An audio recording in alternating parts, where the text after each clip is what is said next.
I hate redoing things, but this, I guess, calls for it. I've got three of my mauls here.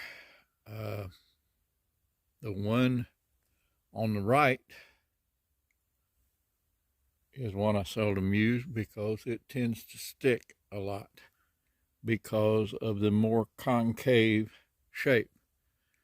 Now, the one in the center has my favored axe eye hole in the head of the maul, which makes for a flatter handle and gives me better control over where the strike occurs. The one on the left is the best of the one for best for splitting because of the shape. The convex shape spreads the wood fibers apart. A maul is not a cutting tool. It's a splitting tool, a divider of fibers, not a cutter of one. Although it does need a sharp enough edge to enter the block of wood. Now, these have all been ground. I'm not going to replace the old video I made that wound up vertically. If you are interested in, anyway, might want to watch both of them if you want. Oh well. The concave on this one here, concave cheeks, cause the wood fibers to close up around it and hold it tight. Now, when I am splitting, I normally give a little flip just as the edge enters the wood to use the weight of the hammer part of the maul to separate the wood fibers more. Doing that technique, I'm able to use a regular 3.5 to 5 pound axe that is designed for cutting to split wood pretty good. But when you get into really hard splitting wood, now some things like sycamore, there's techniques that you can use to split them by boxing off around the edges when you wouldn't be able to split it straight across no matter how hard you pounded. And some things like red oak will split almost just by looking at it. I mean, anything will split red oak. So the shape of the maul really comes into play when you're splitting medium strength or medium splitting resistance wood. I think the one that's got the red dot on it, although the handle isn't perfect, it's been my go-to for a long time because it just splits so much better than the others. The one in the middle, I'm not sure how long I've had it, something like 20 years, I suppose. And it split a lot of wood. But in the last few years, the one on the left-hand side, the one with the red dot, has split much more wood for me.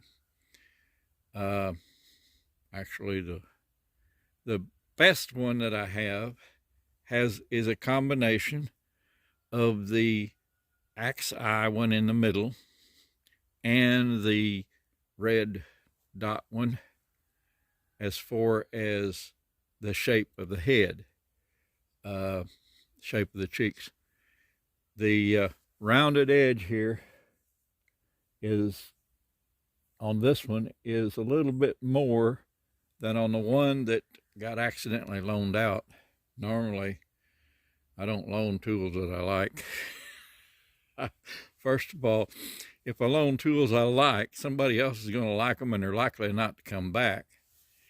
And if they get misplaced or somebody forgets where they belong and gives them to somebody else. Anyway, I won't loan out either of these two.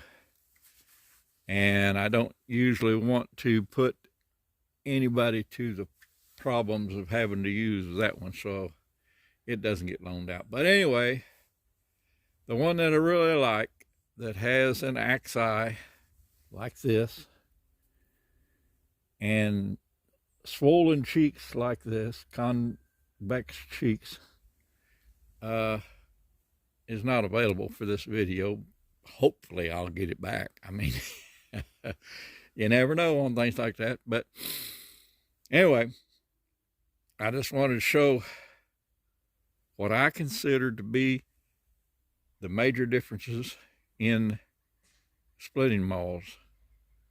The most important one is the cheek shape. The convex sides create problems that of the wood fibers closing up around the cheeks and holding the maul captive, where this doesn't. Now I will say sometimes this one will bounce out when you hit. I mean, you hit some really tough wood, it's liable to bounce out, but it also made a crack before it bounced out, where that one would get stuck and you would be working trying to get it out. This one, it bounces out, and so you take another lick, and usually, say a piece 16 inches across, seldom does it take more than 3 licks with this one to get a bust going. But at any rate, that's my 2 cents worth. You can either take it as gospel, or you could go buy a maul like this. It's not very expensive, even if you buy it new, assuming it's a Harbor Freight one. And this one probably can be had in any secondhand store, because people give it a couple of shots and then they decide they're not going to like it. Well, that's something that people do with most mauls, so that don't really count. But any maul that you pay full price at a commercial store for, rather than at a secondhand store or a yard sale, is money wasted, because just a little bit of looking and you will find any size, shape maul that you want. Now, all 3 of these are 8-pound mauls, and the I don't know, the one on the left has split more wood recently, but probably the one in the middle has split more wood in its lifetime. Of course, it's a lot older. I'm not really sure why I hang on to the pole-headed one. I don't really know, but anyway. Now, any of them will, if you give a flip when the metal strikes the wood, when you give a flip right then, any of them will split better. And the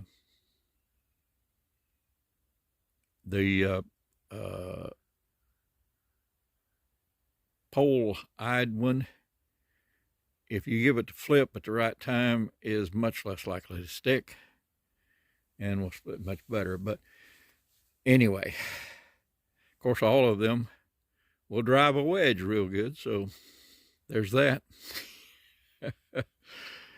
Anyway, see y'all on the creek. Bye.